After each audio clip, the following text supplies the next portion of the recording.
तो साथियों, चलिए आज के मार्केट के बारे में चर्चा करते हैं। तो आज मार्केट गैप डाउन ओपन होता है, जैसा कि हम सब एक्सपेक्ट भी कर रहे थे। ट्रम्प की तरफ से अचानक से भारत के ऊपर टैरिफ्स लगे हैं एंड गैप डाउन ओपन होता है, लेकिन वहाँ से हम रिकवरी देखते हैं।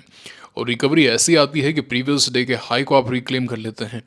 तो 30 जुलाई का जो हाई था वो था 24,902.3 का, और आज का जो हाई लगा है वो 24,956.5 का है ना, 50 आप कह सकते हैं। एंड 10 डे तक गया है ना, 10 डे तक टच किया एंड उसके बाद में आप देख सकते हैं नीचे की तरफ क्लोजिंग देखने को मिली है। तो क्लोजिंग जो है वो थोड़ी सी बढ़िया नहीं हुई है। उसी बीच में ट्रम्प का आज दिन में एक और ट्वीट आ गया था कि डेड इकोनॉमी, भारत की इकोनॉमी को डेड इकोनॉमी बोल दिया भैया। एंड अब जो है मामला काफ़ी ज़्यादा पेचीदा हो चुका है ना। यूएस और भारत के जो टर्म्स हैं, जो रिलेशंस हैं, वो मल्टी ईयर लो पे पहुंच चुके हैं अब, है ना। प्रॉब्लम तो आई है, बहुत बड़ी प्रॉब्लम आई है। सो अब जियो पॉलिटिकली वोलेटिलिटी रह सकती है, लेकिन मार्केट पॉइंट ऑफ व्यू से क्या लगता है उस पर चर्चा करते हैं। देखिए साथियों, ऐसा है कि मार्केट ऑलरेडी 20% टैरिफ्स को तो प्राइस इन कर रहा था, और आज जो है 25% टैरिफ को भी प्राइस इन कर लिया। और मार्केट जो है सेम खबर पे बार बार नहीं गिरता है ना। तो मार्केट का स्ट्रक्चर अभी भी खराब है। मैं ऐसा नहीं कह रहा हूँ कि मार्केट यहाँ से ऊपर ही जाएगा, बट जो एक पैनिक वाली सिचुएशन है वो मुझे लगता है कहीं ना कहीं मार्केट डाइजेस्ट कर चुका है ना। अब यहाँ से अगर चीज़ें बहुत ज़्यादा बदतर हो जाती हैं तो बात अलग है, अन्यथा मुझे लगता है कि ऐसा जो पैनिक आया है वो देखने को नहीं मिलना चाहिए। कुछ और अनाउंसमेंट हो गया, 50 कर दिया, 60 कर दिया, कोई ऐसा युद्ध जैसी बात होगी कि भाई, है ना, जो ईगो हर्ट वाली बात है ना, वो वाली बात होगी कि भाई जो मन में आया वो किया जा रहा है, तो बात अलग है। अन्यथा अगर यहीं तक ही हम सीमित रहते हैं तो ये जरूर हो सकता है कि हम साइडवेज रहें, ये जरूर हो सकता है कि और आहिस्ता आहिस्ता करके हम गिरते रहें। बट जो एक पैनिक वाली बात है कि भाई कैप टाउन ओपन हुए हैं, परेशानी है, रिटेलर्स परेशान है ना, न्यूज़ एनालिस्ट परेशान है, हर व्यक्ति कि भाई ये क्या हो गया, वैसा मुझे मुझे पर्सनली नहीं लगता। स्ट्रक्चर अभी भी मार्केट का ख़राब है ना। तो आप यहाँ पे देख सकते हैं, जब मार्केट यहाँ पे ऊपर आया था तो मैंने यही कहा था कि स्ट्रक्चर सही नहीं है। अभी भी हम डाउ थ्योरी के अंतर्गत जो हैं वो नीचे ही जा रहे हैं। तो एक बढ़िया बात ये रही कि 29 जुलाई का जो लो था 24,598 का, वो आज मार्केट ने नहीं तोड़ा एंड गैप डाउन होने के बावजूद इस लेवल को रेस्पेक्ट किया। तो देखते हैं किस तरीके का एक्शन आता है। मैं आपको एक चीज़ पहले भी सिखा चुका हूँ, फिर से सिखा देता हूँ, फिर से बता देता हूँ कि आपका सिर्फ और सिर्फ फोकस डाउ थ्योरी और ट्रेंड एनालिसिस पे होना चाहिए। नहीं, गलत बोल दिया, आपका फोकस सिर्फ और सिर्फ डाउ थ्योरी और ट्रेंड एनालिसिस पे होना चाहिए। है ना, क्या है कि हम हिंदी को आजकल सीरियसली नहीं लेते हैं, है ना। हम सीरियसली नहीं लेते हैं आजकल। हमारा जो एक बोलने का तरीका है वो काफ़ी अलग होता जा रहा है। इसलिए मैं प्रयास करता हूँ कि अगर मैं कुछ गलती कर रहा हूँ तो उसको उसी समय सुधार लूँ, है ना। तो जो एक अच्छी हिंदी है वो निकलनी चाहिए। तो ये डाउ थ्योरी के अंतर्गत अभी भी हम डाउन ट्रेंड में हैं, तो जब तक अप ट्रेंड नहीं आता है, late the market come up. 25,000 reclaim करने दीजिए मार्केट को, रादर आई शुड से कि 25,250 को रिक्लेम करने दीजिए। वी हैव इनफ टाइम, है ना। देखिए, हमें बॉटम नहीं कैच करना है, मैं पहले भी आपको सिखा चुका हूँ। We have to buy the right price. Example के पॉइंट ऑफ व्यू से समझाता हूँ। ट्रांसरेल हमारी ट्रेड थी, मैंने ट्रांसरेल को क्या यहाँ पे बाय किया गया, क्या यहाँ पे बाय किया गया, मैंने इसे इस दिन बाय किया जब मैं मिनिमम टाइम में मैक्सिमम पैसा बनाने वाला हूँ। We don't have to catch bottom, make no mistake. कोचिनशिप, है ना, बॉटम, ये पूरा पार्ट बॉटम का है। यहाँ पे कहाँ जाएगा stock we never know, but जब हमने बाय किया शॉर्टेस्ट पीरियड ऑफ टाइम में मैक्सिमम रिटर्न देखने को मिला, इसे कहते हैं मोमेंटम। समझ में आई बात आपको? तो ये चीज़ आप ज़रूर दिमाग में क्लियर करें, इससे क्या होगा, डाउट्स नहीं आएंगे, है ना। वो बात होती है निफ्टी की, लेकिन अगर आप सीएनएक्स स्मॉल कैप में बात करेंगे तो आज एक और फ्रेश लो लगाया है। 29 जुलाई का जो लो था वो 17,951 का था, और आज का जो लो है वो 17,868 का है। तो आप देख सकते हैं कि न्यू लो लगा दिया है, 20 डे के आसपास जा रहा है। क्या यहाँ से कल गैप अप होकर थोड़ा ऊपर आ सकता है, 10 डे तक जा सकता है, 50 डे तक जा सकता है? बिल्कुल जा सकता है। लेकिन अगर चला गया तो ट्रेंड क्या होगा?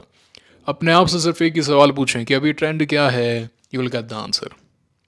अगर ये यहाँ तक आ भी जाता है, 50 डे तक आ भी जाता है, जैसे निफ्टी में हुआ, निफ्टी यहाँ पे नीचे आया, है ना, 50 डे को यहाँ पे तोड़ा after long time, long long time 50 day को आपने यहाँ पे तोड़ा, क्योंकि जब से आप एक्शन में आए 50 डे नहीं टूटा था। फिर आपने फिर से एक ओवरसोल्ड लेवल से रिकवरी दिखाई, फिर क्या हुआ, आप फिर से नीचे आ गए। फिर क्या हुआ, आप वापस से ऊपर गए, फिर से नीचे आ गए।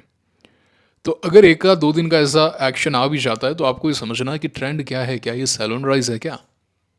इसके लिए कोई आपको अलग से टेक्निकल एनालिसिस या वेव्स या इंडिकेटर्स, इनकी किसी की आवश्यकता नहीं है। आपको सिर्फ चार्ट देखना है। समझ में आई आपको बात? आपको सिर्फ चार्ट देखना है, चार्ट में क्या पैटर्न बन रहा है, कह रहा है हायर हाइज लग रहे हैं, लोअर लोज लग रहे हैं, सिंपल। ठीक है, तो सीएनएक्स स्मॉल कैप में भी ऐसा कुछ भी एट प्रेजेंट हमें नज़र नहीं आ रहा है।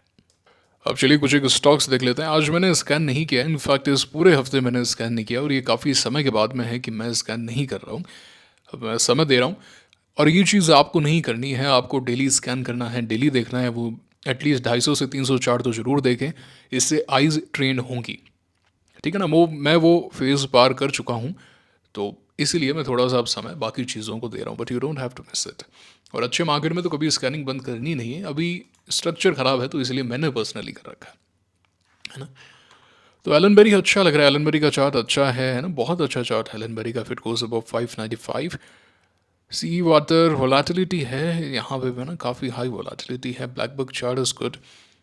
रॉस्टैक बहुत ही सुंदर चार्ट, बहुत ही सुंदर। S P M L infra में आज ब्रेकआउट आ गया, लेकिन ये जो एक्सपोर्ट ओरिएंटेड बिजनेस है जैसे फेज़ 3 वगैरह, वहाँ पे आज ज़रूर हमें प्रेशर देखने को मिला।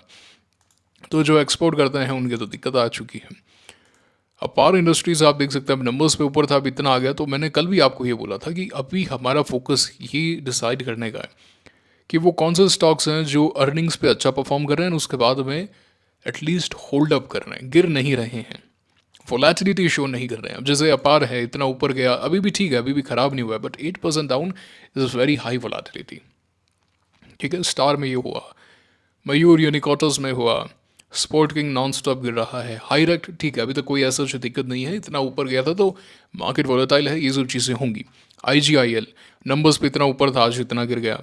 वारी एनर्जीज को आप देख सकते हैं किस तरीके से गिरा है, वारी के नंबर्स आ गए थे ना यहाँ पे, आप देख सकते हैं। तो मैंने ये तो आपको पहले भी बोला था कि यूएस के अंदर शाम को खबर आती है और अगले दिन वारी लपेटे में आता है, इसीलिए वारी से दूर रहना ही बेहतर है। आपको बोला था ये बात। साई लाइफ देख सकते हैं आप। तो अभी समय है वोलेटिलिटी को साइड करने का, है ना, कि किस किस तरीके से मैं वोलेटिलिटी को साइड कर दूं। उस बीच में मार्केट ऊपर जाएगा, हो सकता है कल मार्केट में एक अच्छी खासी रैली आ जाए, है ना, सब जगह की बात चले, DII की ताकत, भारतीय रिटेलर्स की ताकत, है ना, है ना, भारत की जनता की ताकत, ये हम युद्ध लड़ रहे हैं अमेरिका से, है ना, ट्रंप ने हमें ऐसे कैसे बोल दिया, जय भारत, है ना, ये एक अलग चीज़ है, नेशनलिज्म एक अलग चीज़ है, and stock trading is entirely different concept. आप अडानी हैं, अडानी 2022 में गिरा, गिरा कि नहीं गिरा? एक बार भी हमने इस स्टॉक को लिया, कहीं भी लिया? बाकी जगह तो आपने ये भी सुना होगा, इतना गिर गया अडानी है, ले लो, ये होगा वो होगा, but Adani has lost its charm. Charm का है, मुझे दिखाइए जो ये मूवमेंट था, जो ये मूवमेंट था वो कहाँ है? लास्ट ट्रेड हमने ATGL में ली थी 2022 के अंदर, हैं? यहाँ पे हमने बाय किया था, if I am not wrong, here and then here here यहाँ पे बाय किया था 27 जुलाई 2022 को। तो आप देख सकते हैं अडानी उस समय एक्शन में था, लेकिन उसके बाद में क्या हुआ, ये आउट ऑफ फ्लेवर है, अभी उसका चार्म नहीं है, आप देख सकते हैं। तो ऐसे नहीं करना, नेशनलिज्म ले लिया, ये सब नहीं करना है। ठीक है ना, म्यूचुअल फंड में लगाते हैं वो बात अलग है, but I am talking about stock trading. और हमारी स्ट्रैटेजी में तो ये सवाल ही नहीं आता कहीं से। हम जो स्ट्रैटेजी फॉलो करते हैं, हमारी स्ट्रैटेजी क्या है? हमारी स्ट्रैटेजी बड़ी सिंपल सी है कि भाई स्टॉक में फर्स्ट अप ट्रेंड होना चाहिए, कंसोलिडेशन होना चाहिए, कंसोलिडेशन अच्छा है, ब्रेकआउट पे हम बाय करेंगे। ये हमारी स्ट्रैटेजी है। We don't need volatility. अब उसमें ये वोलेटिलिटी आ जाने से तो चीज़ें ख़राब होगी ना, फिर तो हमें सोचना ही नहीं है। और जैसे IFL कैप्स है, इसको अभी मैं नहीं देख रहा हूँ, ठीक है ना। अब ये जैसे PSP प्रोजेक्ट्स डाउन है तो इनको नहीं देखना। अभी ये जो स्टॉक, इसे हमें देखना ही नहीं है, देखना ही नहीं, इस पर चर्चा ही नहीं करनी है। इन्फोबिन का चार्ट बहुत अच्छा है, इसने आज रेजिलियंस शो किया। वो कौन से स्टॉक हैं जो आज नीचे से पूरा ऊपर आए हैं, अच्छा एक्शन शो कर रहे थे? अब राधिका ज्वेलरी, जलता कि आप देख सकते हैं कि गैप डाउन हो गया, तो ये वोलेटिलिटी है। We don't need volatility, we need strength. It is that simple. It is that simple. You are not here to pick stocks, you are here to reject the stocks. इस stock में ये गलती है, इस stock में ये गलती है। ऐसे करते करते फिर आपके पास में कुछ एक चुनिंदा स्टॉक्स बचेंगे, आपको उनमें कार्य करना है। तो ये बात है। फ्रंटियर स्प्रिंग्स स्काच पर नंबर्स आए थे क्या? आई डोंट नो आज गैप अप ओपन हुआ है, देखिएगा इसके नंबर्स थे क्या। मैंने आज नहीं देखा है, मैंने आज नहीं देखा, मतलब कुछ भी नहीं देखा आज, थोड़ा सा मैं व्यस्त ही था। तो ABDL आप देख सकते हैं कि अच्छा एक्शन है, नीचे खुला ऊपर आया, तो इसका मतलब है कि जो अल्कोहल रिलेटेड स्टॉक्स हैं वहाँ पे कोई खास एक्शन नहीं है, वहाँ पे कोई ऐसे दिक्कत वाली बात नहीं है, और होना भी नहीं चाहिए क्योंकि डोमेस्टिक कंजम्पशन है और अल्कोहल का कंजम्पशन काफ़ी ज़्यादा बढ़ रहा है। ये कहने को तो अच्छी बात आप कह सकते हैं कि भाई alcohol stocks are doing good. And मैंने मधु कैला जी का एक इंटरव्यू भी सुना था, तो वो कह भी रहे थे कि आने वाला समय, and he is heavily invested into alcohol stocks. And even your Tilak Nagar industries, इन्होंने पता नहीं कौन सा एक ब्रांड बाय किया, मुझे तो नाम नहीं पता, जानता ही नहीं मैं तो but it is into action. तो अभी रिसेंटली अल्कोहल स्टॉक्स एक्शन में है, एंड यूथ जिस तरीके से है ना कूल आजकल हो चुका है, ये गलत है, गलत है ये। मतलब मैंने तो कभी आज तक टच नहीं किया अल्कोहल को, ना मैं कभी करने वाला हूँ, और मैं आपसे भी यही एक्सपेक्ट करता हूँ कि आप ऐसा काम कभी नहीं करेंगे। नहीं करना मतलब नहीं करना, इट मे साउंड कूल, आपको लग सकता है कितना स्टीरियोटाइप है, ये है वो है। Hell with your views, doesn't matter.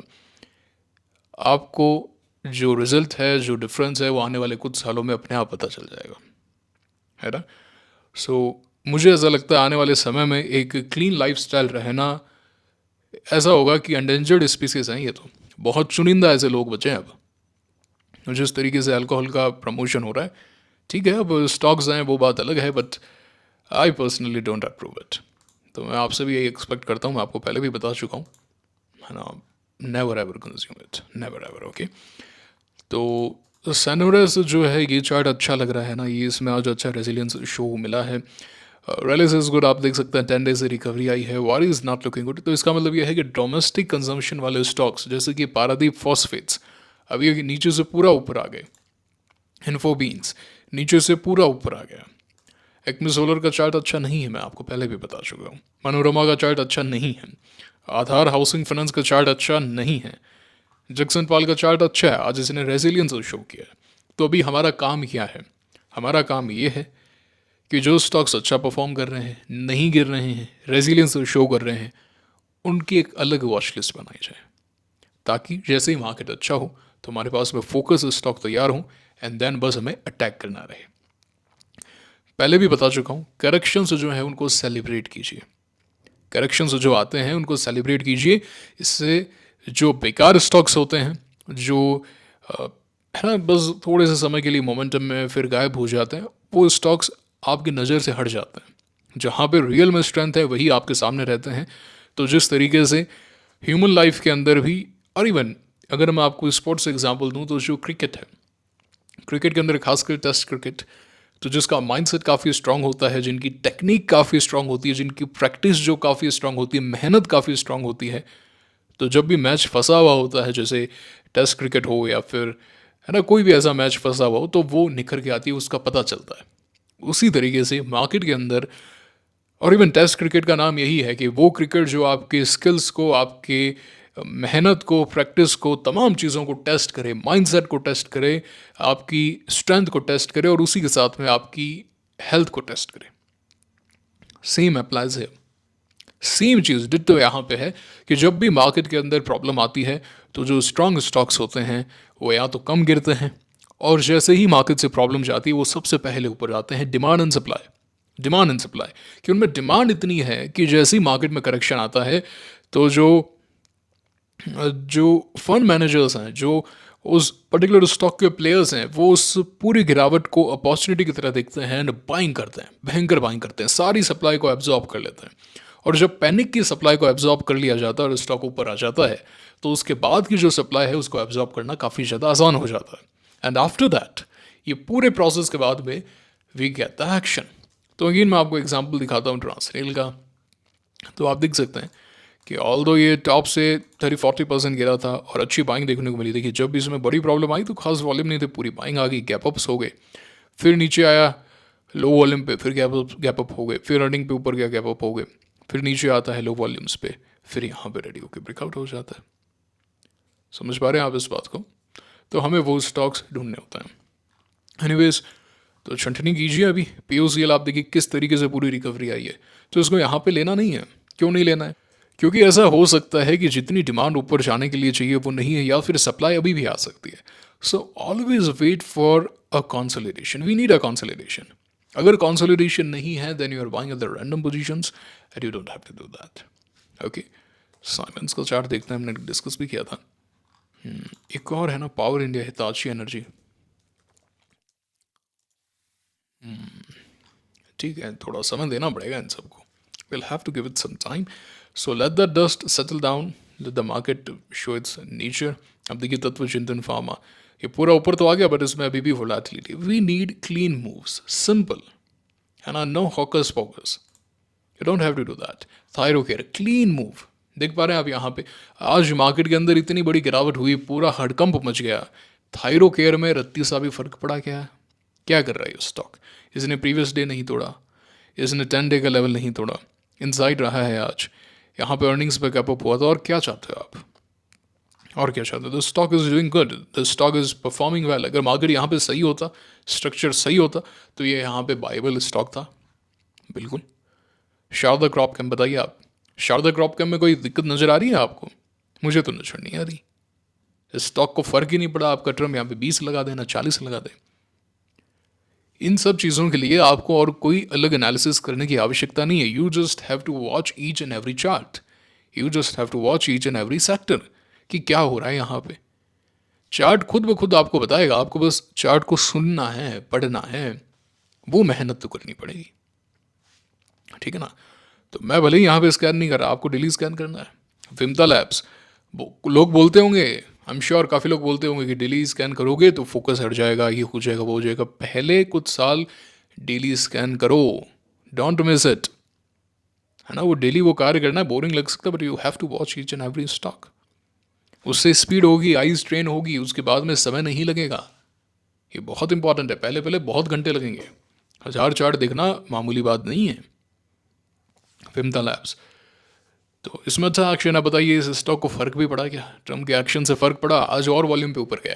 तो ये सब चीज़ें आपको समझनी पड़ेगी. ये था आज का वीडियो. कैसा लगा लाइक करके कमेंट करके बताइए. मैंने आज कुछ भी नहीं किया है. I am just waiting. F की आज भी हैवी सेलिंग आई है. We are waiting for the right opportunity, right time. And trust me, जब मार्केट पिछले साल भाग रहा था तो मैंने कहा था कि ज़्यादा उत्साहित ना हो, उतावले ना हो, ये समय भी बीत जाएगा. समय का चक्र ऐसा है कि वो बदलता है ना. तो समय का चक्र बदला. 7-8 महीने का बियर मार्केट रहा, करेक्शन रहा. फिर समय का चक्र फिर से बदला, फिर मोमेंटम आया तो हमने फिर से पकड़ा. अभी मार्केट में क्वार्टर वन नंबर्स कह लीजिए, जियो पॉलिटिकल अनस्टेबिलिटी कह लीजिए, जो भी चीज़ आप कह लीजिए, समय का चक्र फिर से बदला. इस बार फिर से करेक्शन आया. और निश्चिंत रहिए, यकीन मानिए कि ये समय का चक्र फिर से बदलने वाला है. बहुत जल्द हम फिर से कहेंगे कि मार्केट बहुत अच्छा हो गया है ना. We are 100% into margin right now, है ना. ये सब चीज़ें आप सुनेंगे. क्या एक्शन आ गया, ये स्टॉक ये भाग गया, कल ये स्टॉक बताया, देखिए है ना, मज़े हो रहे हैं, ये हो रहा है, वो हो रहा है. समय जो है वो बलवान है. समय की खास बात यह है कि वह हमेशा बदलता है, हमेशा, है ना. समय वो चीज़ है जो ऑलवेज रनिंग है, ऑलवेज रनिंग, कभी नहीं रुकने वाला, किसी के लिए नहीं रुकने वाला. Time and tide wait for none, बताया ना, ये पढ़ा होगा आपने. तो समय किसी के लिए नहीं रुकता है. तो अब आपके ऊपर है कि आप इस समय का सदुपयोग कैसे करते हैं. क्योंकि जब अच्छा समय आएगा तब उसके लिए एकदम तैयार हो जाइए कि देखिए मैं एकदम तैयार हूँ. तैयारी अपनी बहुत अच्छी होनी चाहिए. मुझे आज भी याद है कि एक कोट मैंने पढ़ा था कि प्रैक्टिस इस तरीके से करें कि आप कभी जीते नहीं हैं, और परफॉर्म ऐसे करें कि आप कभी हारे नहीं हैं. इन सब चीज़ों में, सुनने में ये सब चीज़ें बहुत अच्छी लगती हैं, but and point is, bottom line is, आपने कितनी मेहनत की है. अभी जो समय है मेहनत करने का है. जब खेलने का समय आएगा मैं आपको बताऊंगा कि अब खेलने का समय है. अभी जो है आपको नेट प्रैक्टिस करनी है. सारी जो आपने पास्ट ट्रेड्स ली हैं, जो गलतियां की, वो नोट डाउन कीजिए. मैं भी तो करता हूँ, हर वीडियो में बताता हूँ क्यू पावर में ये गलती की, लॉयड एससीबी में ये गलती की, यहाँ पे ये सुधार किया. बताता हूँ कि नहीं बताता हूँ. आप भी ये काम करें. अभी समय है, लाभ उठाइए. समय बदलेगा. समय का सदुपयोग करना सीखें. ये था आज का वीडियो. मुलाकात होगी आपसे अगले वीडियो में. Signing off now. Thank you very much.